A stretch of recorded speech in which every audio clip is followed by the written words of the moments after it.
بسم اللہ الرحمن الرحیم. عقیدہ رسالت کا تفصیلی سوال. پیپر میں جب عقیدہ رسالت کے تفصیل سوال آئے گا تو اس میں ہم کیا کیا حدیث لکھیں گے. اس میں انبیاء علیہ الصلوۃ والسلام کی خصوصیات اور رسالت محمدی صلی اللہ علیہ وسلم کی خصوصیات بھی اکثر پوچھتے ہی رہتے ہیں. اس میں کیا کیا لکھیں گے ذرا غور سے سنیے گا. سوال ہوتا ہے عقیدہ رسالت کی وضاحت کیجیے نیز انبیاء علیہ الصلوۃ والسلام کی خصوصیات تحریر کیجیے، یا عقیدہ رسالت کی وضاحت کیجیے یا رسالت محمدی صلی اللہ علیہ وسلم کی خصوصیات تحریر کیجیے. اس میں دیکھیں سب سے پہلے بات آ رہی ہے عقیدہ. ہم نے عقیدے کی وضاحت بھی کرنی تھوڑی سی اور رسالت کی بھی. پھر اس کے بعد رسول اور نبی میں فرق کیا ہے. اس کے بعد عقیدہ رسالت قرآن کی روشنی میں 3 آیات تقریباً، اور عقیدہ رسالت احادیث کی روشنی میں. عقیدہ رسالت کا مفہوم کیا ہے، ضرورت کیوں پیش آئی. اس کے بعد انبیاء علیہ الصلوۃ والسلام کی خصوصیات تقریباً 4 کے لگ بھگ، اور رسالت محمدی صلی اللہ علیہ وسلم کی خصوصیات تقریباً 4. اس طریقے سے یہ تفصیلی سوال بنے گا. سب سے پہلے لکھیں گے عقیدے کے لغوی معنی، اور اس کے نیچے لکھنا ہوتا ہے عقیدے کے لغوی معنی ہیں گرہ لگانا یا باندھنا. اس کے بعد عقیدے کے اصطلاحی معنی. شریعت کی اصطلاح میں انسان کے پختہ اور اٹل نظریات عقائد کہلاتے ہیں، اور عقائد جو ہے وہ عقیدے کی جمع ہیں. رسالت کے لغوی معنی رسول کا لفظی مطلب قاصد یا پیغام پہنچانے والا. اس کے بعد ہے رسالت کے اصطلاحی معنی. اسلامی اصطلاحات میں یہ لفظ اللہ تعالیٰ کی طرف سے بھیجے گئے ایسے پیغمبروں کے لیے استعمال کیا جاتا ہے جن پر کوئی آسمانی کتاب بھی نازل ہوئی ہو، جس نبی پر نئی شریعت آئی ہو اور کتاب آئی ہو، یا کوئی صحیفے نازل ہوئے ہوں، اس کو رسول کہتے ہیں. اس کے بعد نبی یا رسول میں فرق کیا ہے. نبی اس پیغمبر کو کہتے ہیں جس کو نئی کتاب اور نئی شریعت دی گئی ہو، جبکہ نبی عام ہے چاہے اس نے نئی کتاب اور شریعت دی گئی ہو یا نہیں. عقیدہ رسالت قرآن کی روشنی میں. قرآن میں اللہ پاک نے فرمایا ہے وَمَن يُطِعِ الرَّسُولَ فَقَدْ أَطَاعَ اللَّهَ. جس نے رسول کی اطاعت کی اس نے اللہ کی اطاعت کی. وَمَن يُطِعِ اللَّهَ وَرَسُولَهُ فَقَدْ فَازَ فَوْزًا عَظِيمًا. جو بھی اللہ اس کے رسول صلی اللہ علیہ وسلم کی اطاعت کرے گا اس نے بڑی کامیابی پا لی. سورہ احزاب میں. انبیاء علیہ الصلوۃ والسلام ہر قوم پر بھیجے گئے. قرآن مجید میں ارشاد ہوتا ہے کوئی بھی ایسی قوم نہیں گزری جس میں کوئی ڈرانے والا رسول نہ آیا ہو. اس کے بعد عقیدہ رسالت حدیث کی روشنی میں. آپ صلی اللہ علیہ وسلم نے ارشاد فرمایا میں عمومیت کے ساتھ تمام انسانوں کی طرف بھیجا گیا ہوں، حالانکہ مجھ سے پہلے جو نبی مبعوث ہوئے وہ خاص اپنی قوموں کی طرف بھیجے جاتے تھے. دوسری حدیث حضرت ابو ذر غفاری رضی اللہ عنہ فرماتے ہیں میں نے حضور صلی اللہ علیہ وسلم سے سوال کیا کہ انبیاء کتنے ہیں.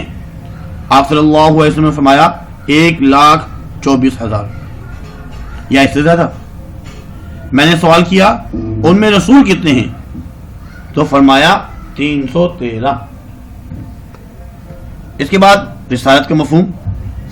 اللہ تعالیٰ کی بندگی اور اطاعت کا نام آتے ہی فطری طور پر اللہ تعالیٰ کے احکام کا سوال سامنے آ کھڑا ہو جاتا ہے، کیونکہ جب بھی ایک انسان اپنے پروردگار کا اطاعت گزار بن کر رہنے کا فیصلہ کرے گا کہ بھائی مجھے جو ہے اللہ کا اطاعت گزار بندہ بننا ہے، تو وہ جاننا چاہے گا کہ اس کے مالک کے احکام کیا ہیں، وہ اس کا رب اس سے کیا چاہتا ہے، وہ کن باتوں کو پسند کرتا ہے اور کن باتوں کو ناپسند کرتا ہے، اور اس کا وفادار رہنے کے لیے اسے کیا کرنا چاہیے، اور اس کی نافرمانی سے محفوظ رہنے کے لیے اسے کیا کرنا چاہیے. اللہ تعالیٰ کی ہر صفت کا مطالبہ یہ تھا کہ وہ انسان کو یوں بھٹکنے کے لیے نہ چھوڑ دے، بلکہ وہ انسان کے لیے اخلاقی، دینی، سماجی ضرورتوں کو پورا کرنے کے لیے انتظام کرے. یہی وہ انتظام تھا جسے دین کی اصطلاح میں رسالت کہا جاتا ہے. تو اللہ تعالیٰ نے اپنے بندوں کے لیے رسولوں کو بھیجا، انبیاء کو بھیجا، تاکہ وہ ان تک اللہ کے پیغامات پہنچائیں اور انسان دنیا میں بھی کامیاب ہوں اور آخرت میں بھی کامیاب ہوں۔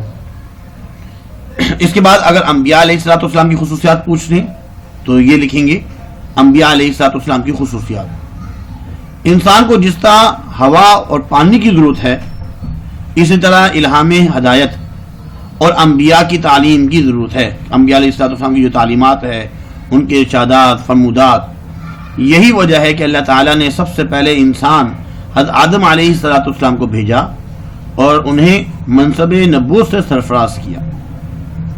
ان کے علاوہ کئی انبیاء آئے، ایک اندازے کے مطابق ان کی تعداد کم و بیش 1,24,000 ہے۔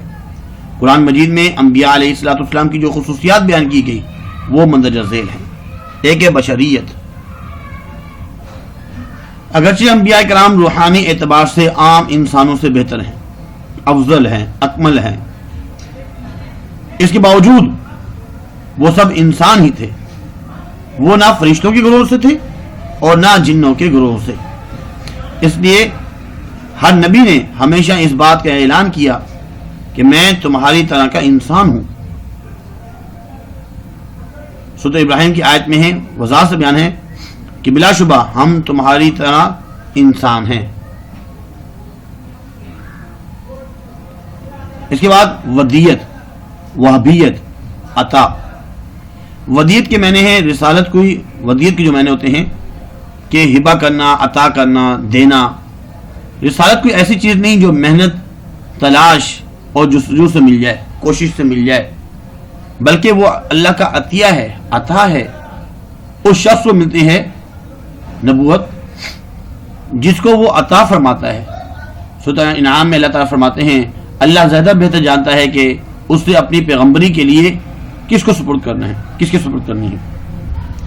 اس کے بعد تعلیمات من جانب اللہ، لیکن تھوڑا سا لکھنا ہوتا ہے اور اس کے بعد ایک آیت کا ترجمہ لکھیں تو زیادہ بہتر ہے۔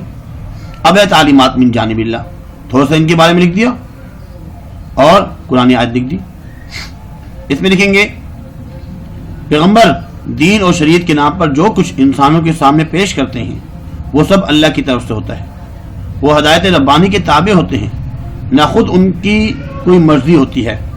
ارشاد باری تعالیٰ ہے وَمَا يَنطِقُ عَنِ الْهَوَىٰ إِنْ هُوَ إِلَّا وَحْيٌ يُوحَىٰ، وہ اپنی خواہش نفسانی سے کلام نہیں کرتا بلکہ وہی کہتا ہے جو خدا کی طرف سے کیا جاتا ہے۔ ایک اور جگہ ارشاد ہوتا ہے وَمَا آتَاكُمُ الرَّسُولُ فَخُذُوهُ وَمَا نَهَاكُمْ عَنْهُ فَانْتَهُوا، یعنی جو کچھ حکم رسول تمہیں دے اسے مان لو اور جس چیز سے منع کرے اسے رک جاؤ۔ اس کے بعد ہے معصومیت، عصمت، معصومیت، گناہوں سے پاک۔ نبی معصوم ہوتے ہیں، ان سے نہ افعال کی غلطیاں ہوتی ہیں اور نہ اخلاق و اعمال کی لغزشیں، جس کی وجہ یہ ہے کہ نبی کی فکر و بصیرت بھی کامل ہوتی ہے اور اس کی اخلاقی قوت بھی ایک طرف تو وہ احکام الہی کا منشا سمجھنے، ان سے مزید احکام نکالنے کی بہترین صلاحیتیں رکھتا ہے۔ ان باتوں کے علاوہ قرآن ہمیں یہ بتاتا ہے کہ انبیاء علیہ الصلوۃ والسلام ہر قوم پر بھیجے گئے، اور قرآن مجید میں ارشاد ہوتا ہے کوئی بھی ایسی قوم نہیں گزری جس میں کوئی ڈرانے والا رسول نہ آیا ہو۔ اس کی وجہ ظاہر ہے کہ تمام انسان برابر ہیں، وہ سب ایک مقصد کے لیے پیدا کیے گئے ہیں۔ اللہ کی بندگی کا سب کا فریضہ ہے کہ اللہ کی ہم عبادت کریں، اللہ کی بندگی کریں، اور آخرت میں اس فرض کے مطابق ہر ایک سے پوچھ گچھ ہوگی، جواب دہی دینی ہوگی، پوچھ گچھ ہوگی۔ ان تمام انبیاء علیہ الصلوۃ والسلام کو ماننا ہر مسلمان کا فرض ہے۔ نہ صرف ماننا بلکہ ان کا احترام کرنا بھی ضروری ہے۔ کبھی کبھار ایسا ہوتا ہے کہ پوچھتے ہیں عقیدہ رسالت کی وضاحت کیجیے، نیز رسالت محمدی صلی اللہ علیہ وسلم کی خصوصیات تحریر کیجیے، تو پھر اس میں انبیاء علیہ الصلوۃ والسلام کی جو خصوصیت ہے وہ نہیں لکھیں گے بلکہ رسالت محمدی صلی اللہ علیہ وسلم کی خصوصیات لکھیں گے۔ حضرت آدم علیہ الصلوۃ والسلام سے نبوت کا جو سلسلہ شروع ہوا وہ خاتم النبیین حضرت محمد صلی اللہ علیہ وسلم پر آ کر ختم ہوا۔ اللہ تعالیٰ نے پہلے انبیاء علیہ الصلوۃ والسلام کو علیحدہ کمالات عطا فرمائے تھے نبی آخر الزمان کی ذات میں وہ تمام شامل کر دی گئی۔ رسالت محمدی صلی اللہ علیہ وسلم بڑی نمایاں خصوصیات رکھتی ہے، جن میں سے چند یہ ہیں۔ نمبر 1 ہے عمومیت۔ حضور اکرم صلی اللہ علیہ وسلم سے آنے والے انبیاء کی نبوت کسی خاص قوم یا ملک کے لیے ہوتی تھی، مگر آپ صلی اللہ علیہ وسلم کی نبوت قیامت تک تمام انسانوں کے لیے ہے۔ ارشاد ربانی ہے، اے محمد صلی اللہ علیہ وسلم، آپ ان لوگوں سے کہہ دو کہ میں اللہ کا رسول ہوں اور تم سب کی طرف بھیجا گیا ہوں۔ پہلی شریعتوں کا نسخ، جتنی پہلی جو شریعتیں آئی ہیں، توریت، زبور، انجیل، جتنی بھی ہیں، وہ سب کی سب منسوخ ہو چکی ہیں۔ حضور صلی اللہ علیہ وسلم کی شریعت کی وجہ سے، قرآن کی وجہ سے وہ سب منسوخ۔ حضور اکرم صلی اللہ علیہ وسلم کی شریعت نے آپ صلی اللہ علیہ وسلم سے پہلے کی تمام شریعتیں کو منسوخ کر دیا۔ اب صرف شریعت محمدی پر عمل کیا جائے گا۔ اللہ تعالیٰ کا ارشاد ہے، جو کوئی اسلام کے سوا کسی اور دین کو تلاش کرے گا تو وہ اسے ہرگز قبول نہ کیا جائے گا۔ کاملیت۔